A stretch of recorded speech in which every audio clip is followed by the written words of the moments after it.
요즘 이제 한국 사회에서 가장 큰 사회적 문제가 있다면은 아마 세대 간의 갈등인 것입니다. 이 세대라고 하는 것은 어떤 생애 주기에서 같은 역사적 사건을 겪어서 그래서 정서적으로 또는 이념적으로 성향적으로 동질감을 느끼는 그런 어떤 연령대를 세대라고 합니다. 한국에서는 지난 한 100여 년간 많은 일들이 일어났습니다. 일제강점기도 겪었고요. 6.25라고 하는 동족상잔의 비극의 전쟁도 겪었습니다. 또 그 민주화 시간을 보내면서 그 많은 그런 사건들을 겪었고요. 또한 20세기 말에는 중반부터 말까지 산업화로 급격한 성장을 이룬 것이 바로 급격한 경제 성장을 이룬 것이 대한민국입니다. 그래서 한국은 그 수많은 사건들을 그 100년도 안 되는 시간 동안에 다 겪었어요. 그렇기 때문에 한국은 세대의 차이를 넘어서 세대의 충돌이 일어나고 있는 것 아닌가라고 생각이 듭니다. 우리가 가족들 사이에서도 정치적인 이야기나 종교적 이야기가 나오면 갈등이 일어나고 일치되지 못하는 경우가 많이 있습니다. 그렇기 때문에 이번에 그러한 사회적 현상이 대통령 선거에서 그 결과가 그렇게 분명하게 나타났다고 합니다. 그래서 40, 50, 40대, 50대 표하고 60대, 70대 표가 급격하게 이렇게 갈렸습니다. 후보가 갈렸고 20대 여성과 남성의 선택이 분명하게 갈렸습니다. 여러분 기억하시겠지만 아주 근소한 차이로 대통령이 당선이 됐습니다. 그러니까 이런 상황을 보면서 우리가 부모 세대와 자녀 세대가 또는 남녀가 어떤 차이를 보이고 있다. 사회적인 문제 안에서 그런 차이를 보이고 있다고 볼 수가 있습니다. 그러므로 한국의 어떤 이러한 분열의 문제는 사회적인 문제뿐만 아니라 가정 안에서도 이런 전반적인 분열의 문제가 일어나고 있지 않을까. 무엇보다 가정이라고 하는 중요한 하나님의 그 가치를 넘어서서 세대 차이라는 하는 것과 어떤 이념적 갈등과 그런 모든 것이 한국 사회 안에서 지금 이 분열이라고 하는 문제로 우리가 다가오고 있지 않는가, 그 사실을 직면해야 된다라는 생각이 들었습니다. 여러분, 가정이 중요합니까? 아니면 어떤 우리가 세대적으로 겪었던 그런 이념과 가치가 더 중요합니까? 우리 한번 생각해 보시기 바랍니다. 제가 한 책에서 보니까 2021년에 11월 18일에 미국의 여론조사 기관인 퓨 리서치라는 곳에서 세계에서 가장 경제가 발전한 17개 나라를 뽑아가지고요 19,000명의 사람들에게 개방적인 질문을 드렸습니다. 열려있는 질문이죠. 뭐라고 했냐면 여러분의 인생을 의미 있게 하는 것은 무엇입니까? 라고 물었습니다. 즉 그 경제가 발전한 그 나라 사람들에게 삶에서 가장 비중을 두거나 가장 만족을 얻게 되는 근원이 무엇이냐라고 물은 것입니다. 이 질문에 17개 나라 중에서 14개 나라가 똑같은 대답이 1위였습니다. 그 1위는 뭐였냐면은 가족이었습니다. 가족. 부모와 형제, 자매, 자녀, 손자, 손녀와 함께 시간을 보내는 것을 가장 만족스러운 경험으로 여겼습니다. 그런데 오직 3나라만이 다른 대답을 했는데 대만과 스페인과 우리나라였습니다. 대만은 중국의 위협을 받고 있기 때문에 그들은 중요한 가장 1순위가 사회라고 대답을 했다고 합니다. 그리고 그 코로나로 인해서 큰 어려움을 겪었던 나라인 스페인은 건강이라는 것이 가장 중요하다라고 대답했다고 합니다. 그렇다면 여러분, 대한민국은 무엇이 가장 중요하다고 이야기했을까요? 무엇이 가장 중요하다고 대답했을까요? 안타깝게도 물질적 풍요라는 대답이 1위였다고 합니다. 물질적인 풍요가 인생을 의미 있게 해준다라는 대답을 1위로 했다는 것입니다. 두 번째는 그 다음에 건강이고 세 번째가 가족입니다. 이 결과를 볼 때 물질적인 풍요의 문제와 가정의 문제가 건강의 문제로 가족이 뒤로 물려날 수 있다는 겁니다. 한국 사람들은 이런 대답을 보면서 물질적인 풍요나 건강이 가족이라는 그 가치보다 더 중요한 사회가 된 것 같아 마음이 무거웠습니다. 우리나라는 그 역사상 가장 짧은 시간 안에 또한 산업화를 이루어내었습니다. 그렇기 때문에 어떤 분이 이런 얘기를 하시더라고요. 부모님의 세대와 그 다음 세대, 자녀 세대 간의 그 세대의 갈등이, 그 세대의 차이가 다른 나라에서는 문화로 볼 때 손자와 고조 할아버지 정도의 문화의 차이라고 합니다. 그러므로 생각의 차이와 그 세대의 차이가 굉장히 큰 거죠. 따라서 우리가 직면하고 있는 이 세대의 차이, 우리나라의 그 역사적인 그 정황 속에서 우리가 겪고 있는 세대 충돌은 우리가 참 풀어내기가 쉽지 않은 것 같습니다. 이런 상황 속에서 우리는 오늘도 어버이 주일을 맞이하고 있습니다. 어버이 주일을 맞이한 우리가 하나님께서는 그렇다면 부모님에 대하여 어떻게 말씀하셨는지 우리가 살펴보려고 합니다. 성경에서 먼저 출애굽기에 하나님께서는 이스라엘 민족과 언약을 맺으십니다. 언약을 맺으실 때 10계명을 주시죠. 10개의 계명을 주시면서 돌판 2개 쓰시죠. 그때 하나의 계명은 하나님에 대한 계명이고 또 하나의 부분은 사람과 사람 사이의 관계입니다. 그러니까 하나님과의 그 계명을 지나서 바로 첫 번째 계명이 뭐냐면 부모 공경에 대한 계명이었습니다. 우리 출애굽기 20장 12절 말씀 같이 한번 읽어보겠습니다. 시작. 너희 부모를 공경하여라. 그래야 너희는 주 너희 하나님이 너희에게 준 땅에서 오래도록 살 것이다. 이것이 구약 성경에서 하나님께서 우리에게 주셨던 말씀입니다. 이와 같은 부모 공경에 대한 강조는 초대교회의 사도 바울에 의해서도 강조가 됩니다. 에베소서 말씀 같이 읽어보겠습니다. 시작. 자녀되니 여러분 주 안에서 여러분의 부모에게 순종하십시오. 이것이 옳은 일입니다. 내 부모를 공경하라고 하신 계명은 약속이 딸려있는 첫째 계명입니다. 내가 잘되고 땅에서 오래 살 것이다 하신 약속입니다. 그러므로 여러분 부모를 공경하라는 것은 하나님의 계명입니다. 이 신앙인에게 주는 주님의 명령입니다. 그런데 이 주님의 명령은 무엇이 딸려 있다고 말하냐면 약속이 딸려 있다고 합니다. 그러니까 이 계명을 잘 지키면 하나님은 무언가 주시겠다고 하셨습니다. 뭘 주시냐고 말하냐면 첫 번째는 네가 잘 되고 두 번째는 네가 땅에서 오래 살 것이다. 잘 되고 잘 되는 형통함과 하나님께서 또 이 땅에서 장수하게 해 주시겠다 말씀하십니다. 그만큼 부모 공경은 하나님께서 중요하게 여기신 것입니다. 그렇기 때문에 율법에서 부모 공경을 하지 않고 부모를 함부로 대하면 어떻게 되냐면요, 출애굽기 21장에 보면은 부모를 때리거나 저주한 사람은 어떻게 될까요? 사형에 처합니다. 요즘 시대의 부모를 때리거나 저주하면 사형에 처하지 않죠. 그러나 하나님의 구약 시대에서는요, 이 부모님을 공경하는 계명을 어기면 사형에 처하게 되어 있었습니다. 이것은 하나님의 말씀 레위기와 신명기에 다시 강조되어 있습니다. 그렇다면 이 부모 공경하라는 하나님의 말씀을 성경에서는 어떻게 실천하기 원하실까요? 한 4가지 정도를 제가 살펴보았는데, 첫 번째는 부모에게 순종하라라고 되어 있습니다. 잠언 말씀에 우리 같이 한번 읽어볼까요? 시작. 아이들아, 아버지의 명령을 지키고 어머니의 가르침을 저버리지 말아라. 그것을 항상 내 마음에 간직하며 내 목에 걸고 다녀라. 내가 길을 갈 때에 그것이 너를 인도하여 주며 내가 잠잠할 때에 너를 지켜주고 내가 깨면 너의 말벗이 되어줄 것이다.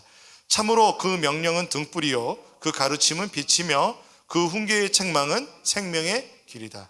아마 여러분 부모님을 먼저 하늘로 보내신 분들은 아마 이 말씀이 무엇인지 더 잘 아실 것입니다. 부모님의 말씀이 생각나고 기억나시죠? 어떻게 이렇게 살아라 이렇게 살아라 하셨던 그 말씀들이 기억날 것입니다. 그 말씀을 따라 순종해 사는 것, 그것이 부모 공경이라는 것입니다.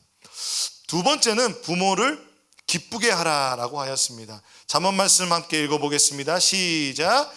의인의 아버지는 크게 기뻐할 것이며 지혜로운 자식을 둔 아버지는 크게 즐거워할 것이다. 너의 어버이를 즐겁게 하여라. 특히 너를 낳은 어머니를 기쁘게 하여라. 예, 아버지들 섭섭해하지 마시고요. 우리가 부모님을 기쁘게 하는 것, 그것이 하나님 부모 공경이라고 하는 것입니다. 세 번째는요, 부모님의 쓸 것을 공급하여야 한다고 합니다. 마태복음 15장 5절에서 9절의 말씀을 제가 읽어드릴게요. 그러나 너희는 말하기를 누구든지 아버지나 어머니에게 내게서 받으실 것이 하나님께 드리는 예물이 되었습니다 하고 말만 하면 그 사람은 제 부모를 공경하지 않아도 된다고 한다. 이렇게 너희는 너희의 전통 때문에 하나님의 말씀을 패한다. 위선자들아, 이사야가 너희를 두고 적절히 예언하였다. 이 백성이 입술로는 나를 공경해도 마음은 나에게서 멀리 떠나 있다. 그들은 하나님의 사람의 훈계를 교리로 가르치며 나를 헛되이 예배한다. 즉, 지금 그들이 하고 있는 사람의 훈계는 뭐냐면, 아버지나 어머니께 드릴 것을 내게서 받으실 것이 하나님께 드리는 예물이 되었습니다 라는 것이 고르반이라는 것입니다. 고르반 되었습니다라고 하면은 부모님을 봉양하지 않아도 되는 거예요. 이게 사회적 관습이었습니다. 이게 뭐하고 비슷해요? 우리나라 고려장하고 되게 비슷합니다.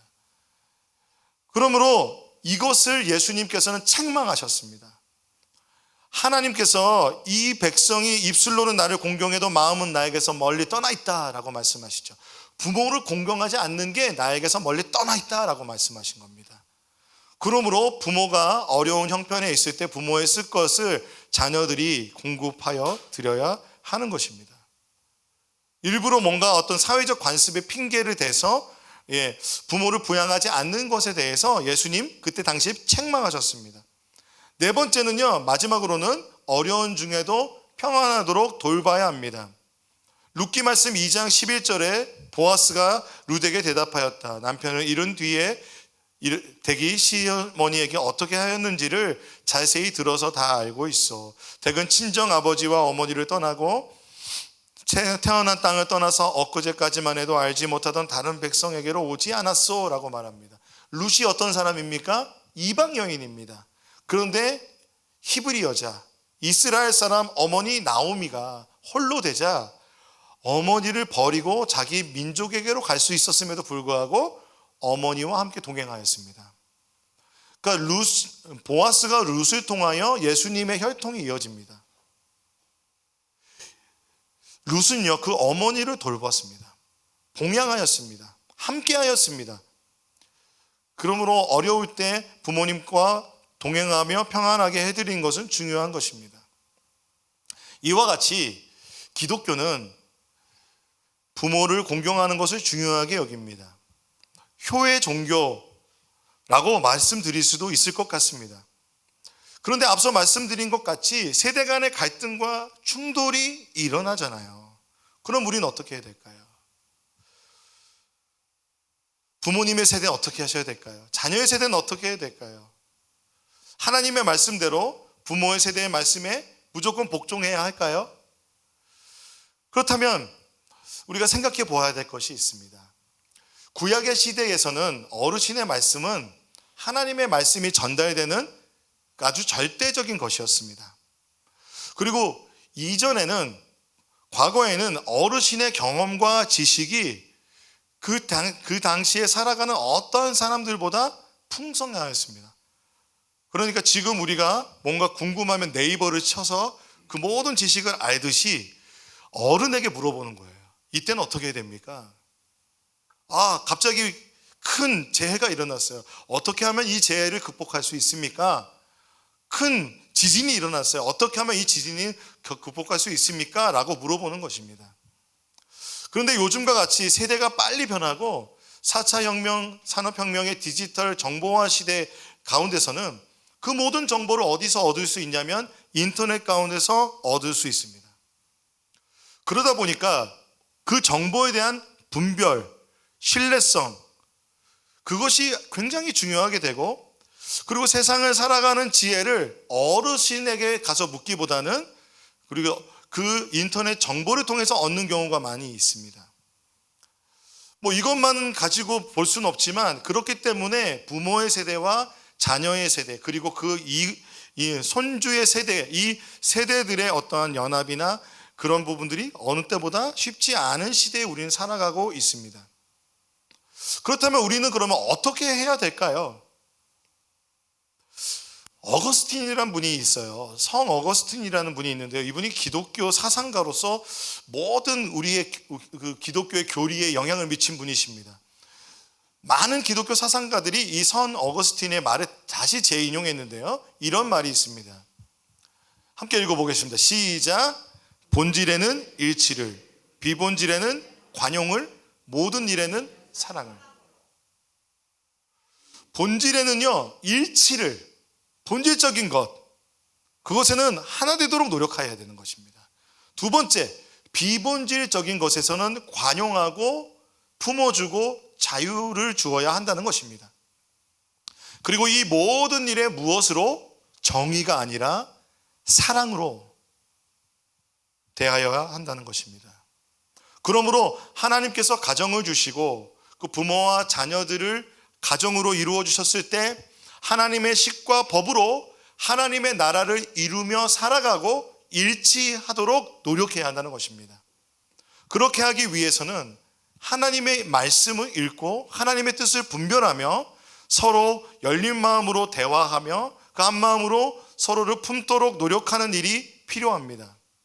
그리고 비본질적인 문제에 있어서는 세대 차이의 다양한 견해에 관용하는 정신이 필요한 것입니다. 때로는 세대 간에 그것이 이해되지 않을지라도 우리가 그 위에 사랑으로 덮어서 관용하는 시간이 우리 가정에게 필요하다는 것입니다. 관용하는 정신이 필요하다는 것입니다. 사랑으로 덮는 것이 필요합니다. 한국은 경제적인 풍요가 가정의 화목함보다 더 앞선 가치로 생각하는 그런 사회가 되었습니다. 참으로 안타까운 현실입니다.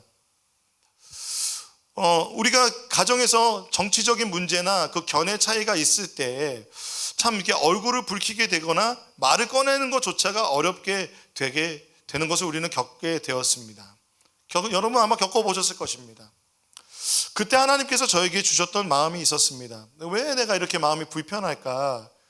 내가 불편한 마음을 갖고 있는 것이 옳은 것인가 고민할 때 하나님께서 이 대한민국 사회 안에 이런 견해의 차이가 본질적인 문제로 여겨지도록 사단이 속이고 있다는 것입니다. 본질적인 문제로 여겨서 나라가 분열되고 그 분열이 그 가정을 하나 되게 하는 것을 넘어서서 가정을 찢고 있다는 것입니다. 가정이 분열되고 사회가 분열되는 것은 하나님이 원하시지 않는다는 마음이 있었습니다. 그렇다면 무엇일까요? 오히려 하나님의 뜻은 자녀의 세대가 부모 세대의 상처와 아픔, 그리고 그들의 역사와 삶의 애환을 이해하고 그 마음에 품는 것입니다. 또한 부모의 세대는 자녀의 세대를 관용하고 사랑하여 품어주는 것이 하나님의 뜻이지 않을까 생각해 보았습니다.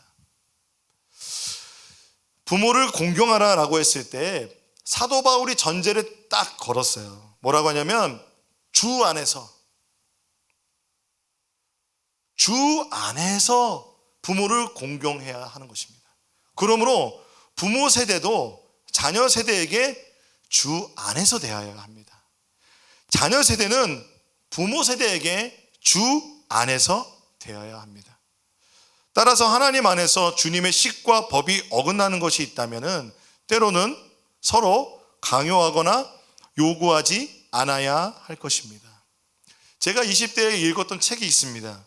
20대에 군대 제대하자마자 읽었던 책인데 그 20대에 하지 않으면 안 될 50가지 책이었어요. 일본 작가가 쓴 책이었는데 그 중에 하나가 미래의 자신의 진로를 결정할 때는 불효를 해야 된다. 그러니까 효를 중요하게 생각하는 일본 사회와 한국 사회에서 이 말은 굉장히 던져주는 메시지가 강했습니다. 근데 여러분 그거 아십니까? 한국의 많은 사람들이 부모가 하라는 대로 이렇게 그 스텝대로 살아가는 분들이 많이 계십니다. 특히 그래서 그런 분들이 사회의 중요한 요직에 가 계신 분들도 굉장히 많이 있습니다.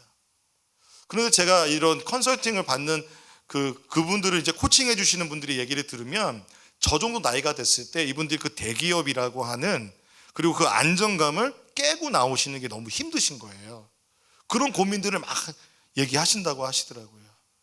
그러니까 스스로 뭔가의 결정을 하고 할 때에 그런 어떤 결정들을 한 번은 깰 때가 필요한데 저는 이제 이게 제 삶을 헌신할 때 부모님을 거역을 했습니다. 제가 원래는 공대 출신이거든요. 조선공학을 했는데 조선공학해서 먹고 살았으면 잘 먹고 살았지 않았을까요? 그런데 주 안에서 제 부모님께는 그렇게 되었습니다. 그러나 하나님께서는 저희 가정에 오히려 그 결정을 통해서 하나님의 나라가 임하게 하여 주셨습니다. 저 오늘 설교를 준비하면서 진짜 너무 힘들더라고요. 근데 부모님의 세대에 대해서 내가 그렇게 잘하지도 못하고 그리고 또 이렇게 뭔가의 어떤 한쪽에 치우치는 설교가 되지 않을까 너무 걱정이 되었어요. 그래서 본질의 하나님 집중하고 싶습니다. 성령님 조명해 주세요. 기도했습니다. 우리에게 참으로 그래서 중요한 것은 본질과 비본질을 분별할 수 있는 능력입니다. 하나님의 식과 법이 더 중요하다.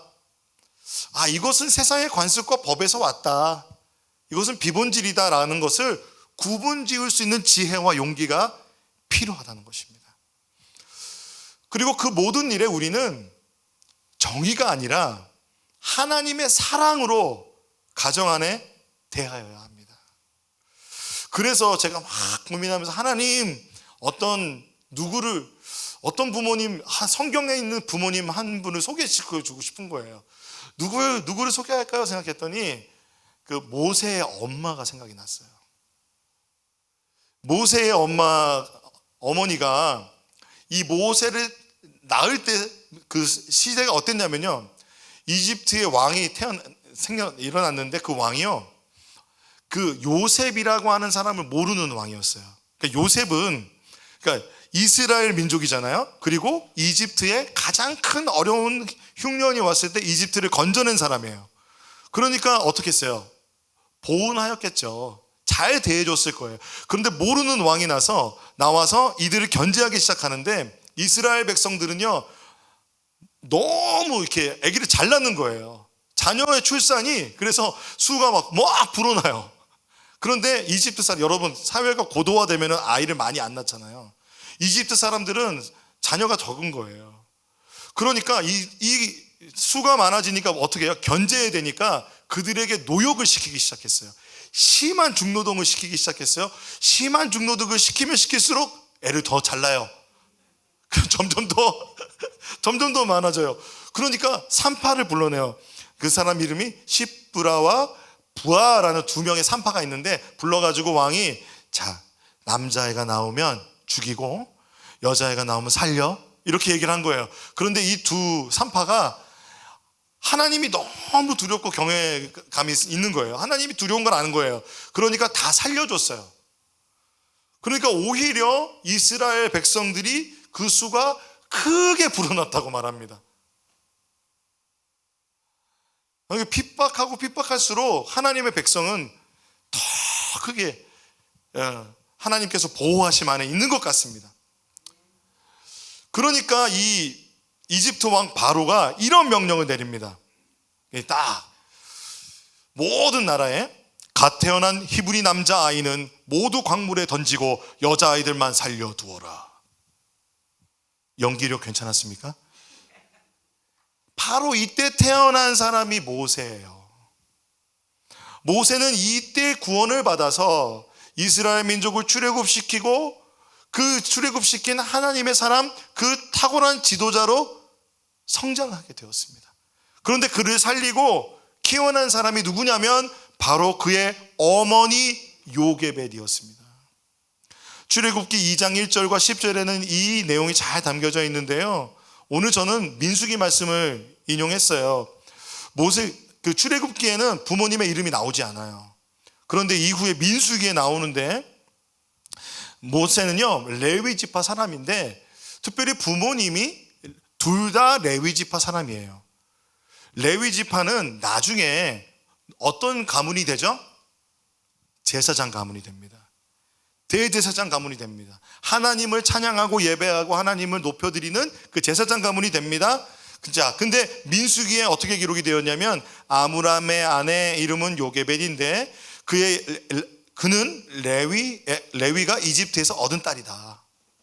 요게벳은 아므람에게서 아론과 모세와 그 누이 미리암을 낳았다라고 하고 있습니다. 독특한 점이 있습니다. 뭔지 아십니까?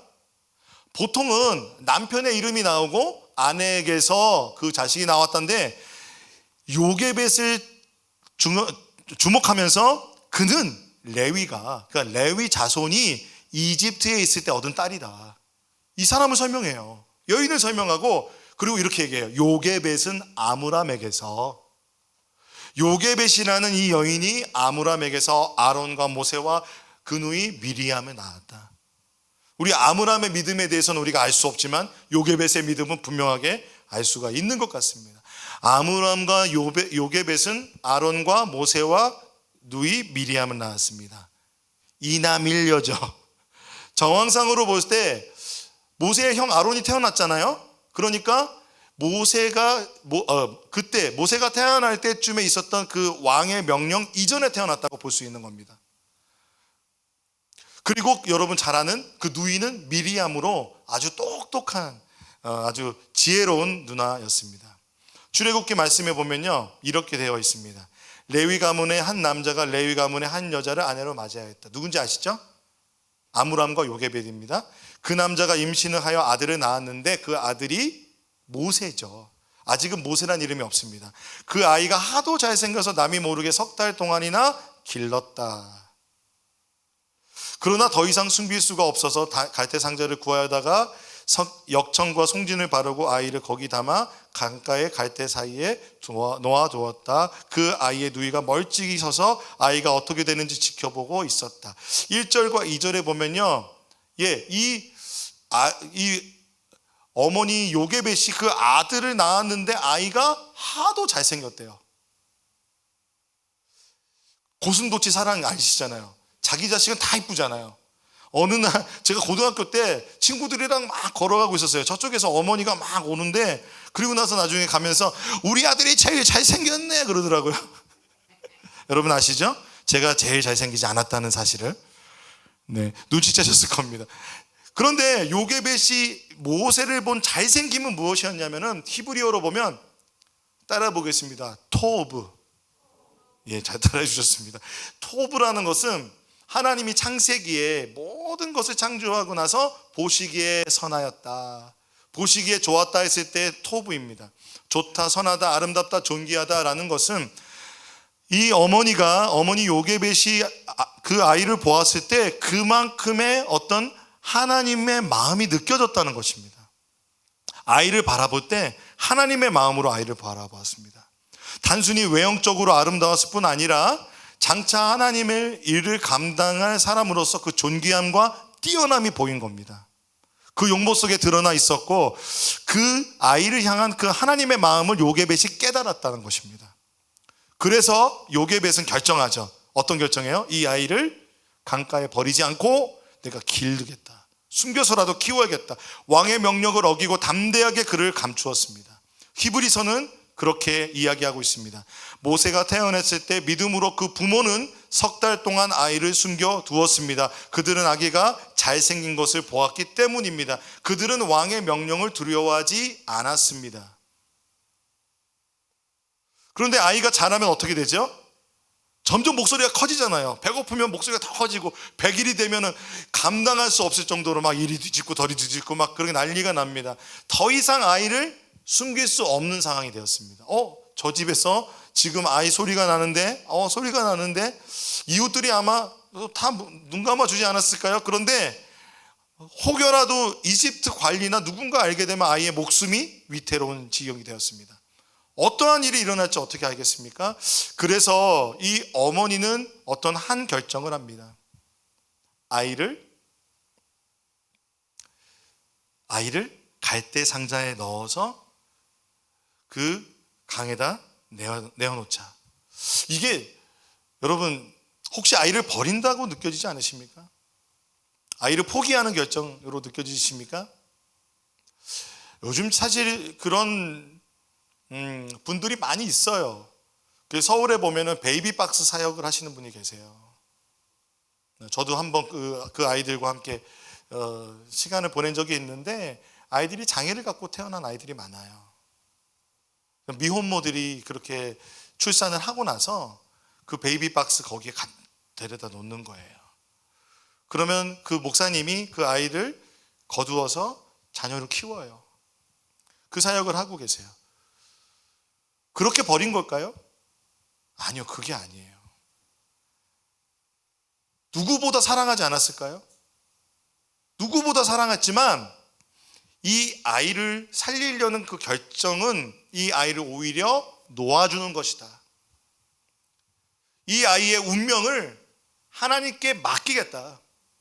이 아이의 목숨을 하나님께 맡기겠다라는 마음으로 이 행동을 한 것입니다. 어떻게 그것을 알 수 있냐면 갈대 상자를 어떻게 했어요? 역청과 송진으로 방수 처리를 했습니다. 그런데 이 갈대 상자를, 이 상자를 히브리 말로 하면은 한번 따라해 보겠습니다. 테바. 이 테바라는 이름은 방주라는 것입니다. 이 방주라는 것은 언제 이 단어가 쓰였냐면 노아의 방주 때 쓰였어요. 그러므로 이 여인은 노아의 방주의 그 홍수에서 물에서 노아를 건져내셨던 것처럼 하나님 이 아이를 이 물에서 건져 주세요라는 믿음으로 그 갈대 상자 안에 집어넣은 것이죠. 그리고 역청과 송진을 바르면서 얼마나 기도했겠습니까? 하나님 이 아이를 살려주세요. 그리고는 이 아이를 이제 그 갈대밭에 내어놓습니다. 그리고 이 상자가 어디로 올라가는지 그 누이 미리암은 그걸 쫙 쫓아가면서 다 보고 있는 거예요. 다 보고 있는데 놀랍게도 이 상자가 누구에게 바로의 딸 목욕하는데 그 앞에서 발견된 거예요. 이 바로의 딸은요, 이 목욕하다라는 그 의미가 제의적인 의미가 있어요. 그러니까 날마다 그 정결함을 위해서 씻는 거예요. 네. 그 목욕하는 그 시간대에 나왔는데 만약에 여러분 그걸 알고 그렇다면 그 갈대 상자를 놓았을까요? 안 그랬을 것 같아요. 왜냐하면은 분명히 이 아이를 사내아이가 태어나면은 강에다 던지라고 명령한 사람이 누구예요? 이 사람의 아버지잖아요. 그러니까 발견하게 되면 어떻게 될까요? 던질이라고 생각할 텐데 그 사람 목욕하는데 두지 않겠죠.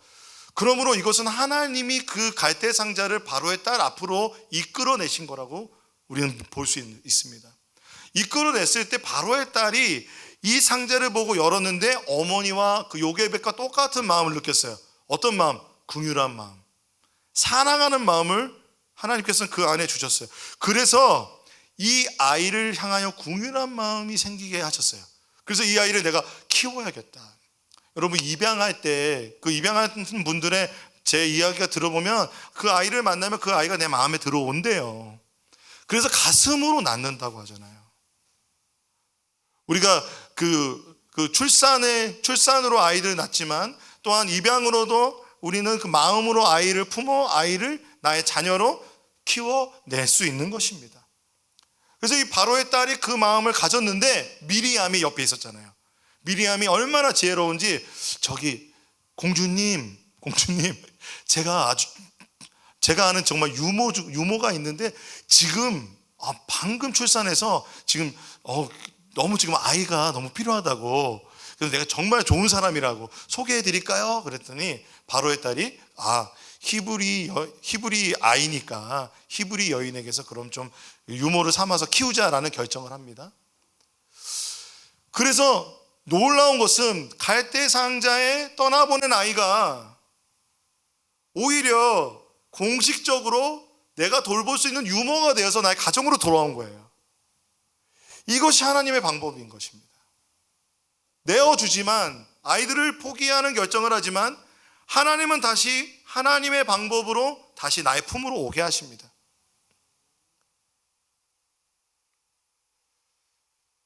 아이가 젖될 때까지 키웠거든요.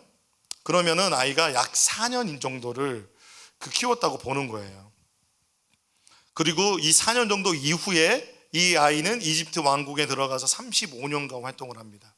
공부를 배우고 최고의 교육을 받아요. 그런데 놀라운 것은 2장 11절에 어떻게 나오냐면요, 그 마음이 어디로 가냐면 자신의 동족에게 끌려가요. 동족이라는 표현을 했다는 것은 그 마음의 정체성이, 모세는 그 마음이 나는 이스라엘 사람이다 라는 마음이었다는 거예요. 이름은 분명히 바로의 딸이 지어줬어요, 모세라고. 그런데 어떻게 그 애정과 정체성을 가지고 있었을까요? 어른이 되자마자 어떻게 동족에게로 갈 수 있었을까요? 사람에게는요, 그 감정의 탱크가 있대요. 이 감정의 탱크가 있는데, 이 감정의 탱크가 바로 한 4년 동안에 그 어머니와 아버지에 의해서 이게 채워진다고 해요. 사랑의 5가지 언어가 여러분 혹시 아십니까? 그런 사랑의 언어들이 말로만이 아니라 감정적으로, 정서적으로 키워진다는 거예요. 그래서 요게벳은 분명히 유대인의 어머니의 방법으로 하나님에 대한 이야기를 그에게 해주었을 거예요. 그 아이한테 잘 때마다 해줬을 거예요. 모세야, 내가 너를 처음 태어났을 때 봤는데 너무 잘생겼더라. 내가 모세야 너를 보았는데 이런 상황이 있어서 이집트 왕이 다 죽이려고 해서 갈대 상자에 기도하면서 너를 담아서 보냈는데 하나님이 바로의 딸을 통해서 너를 살려주셨어. 모세야, 하나님은 살아계셔. 모세야, 하나님이 너를 살려주셨어. 너는 하나님의 사람이야. 하나님을 기억하고 살아야 돼 라고 하나님의 이야기를 해 주었을 것입니다. 이 4세 이하가요, 인생을 위한 기초공사라고 합니다.